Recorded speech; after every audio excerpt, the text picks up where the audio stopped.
So you want to check out Marvel's latest movie Thunderbolts in theaters, but you're not sure if you should check it out in IMAX or Dolby? Well, let me help you with that.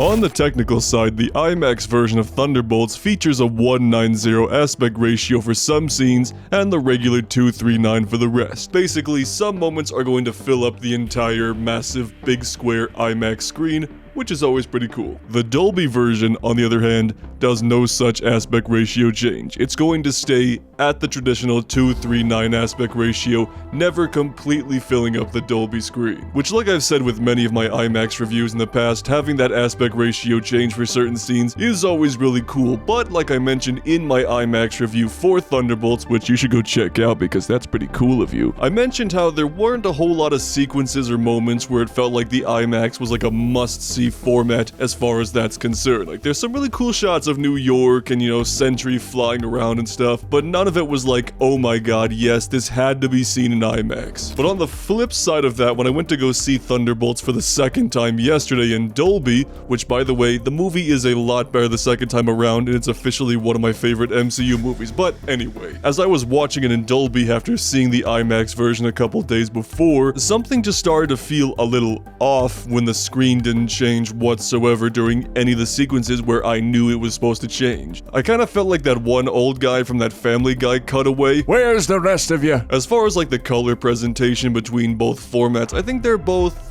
pretty darn similar. However, it seems like for the IMAX version, I don't know if it's just me or the projector quality or whatever, but it seems like the blacks in the IMAX version were just a little bit deeper, a little bit darker, and just blended in more. Whereas for the Dolby version, it felt like the letterboxing on the movie just seemed kind of like bright or a little faded in some parts. I don't know, I could have been just totally tripping the whole time, and I had that problem. You might have it, you might not.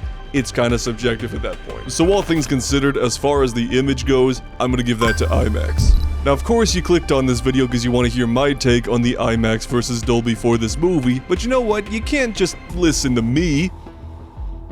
That's a lot of pressure, man. So I'd love to hear your thoughts on the IMAX versus Dolby for Thunderbolts in the comments below. As far as the sound system goes, both the IMAX and the Dolby have this super awesome mix for their premium formats. The IMAX version has its cool IMAX 6-track sound mix, and Dolby has Dolby Atmos and Dolby 7.1 sound systems. And going back to my initial review for Thunderbolts one more time, I did mention there how it felt like the sound was good, but it was nothing substantial. Like, the soundtrack was good, but nothing I'm gonna go jamming out to afterwards. You know, the sound mix and the sound effects and everything like that, that was good, but nothing I'm going to write home about. But I will say though, after seeing the movie for the second time in Dolby, there were a few moments in the movie where the Dolby sound system just hit a lot better than the IMAX version. The scene that comes to mind immediately is when Bucky shows up on that motorcycle in the desert and does his cool truck flippin' isms. When he just comes through that smoke on that motorcycle doing his Terminator 2 type shit, I got chills and goosebumps when the music just kicked in, and I'm like, oh, that's pretty cool. Some of that could also be because it was my second time seeing the movie, so I knew what to expect this time, but also I don't want to discredit Dolby's sound system here because I think, again,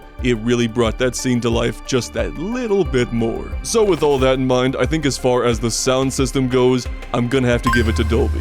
Now, there are a couple other things here and there which could, you know, sway one's opinion about which version is better. You know, for my theater, the Dolby has those really nice reclining leather seats, so it's a lot more of a relaxing experience watching the movie in Dolby, whereas the IMAX screen I usually go to has more traditional seating. But that's also just kind of a me thing because I know there are some IMAX theaters out there that do have the nice leather reclining seats.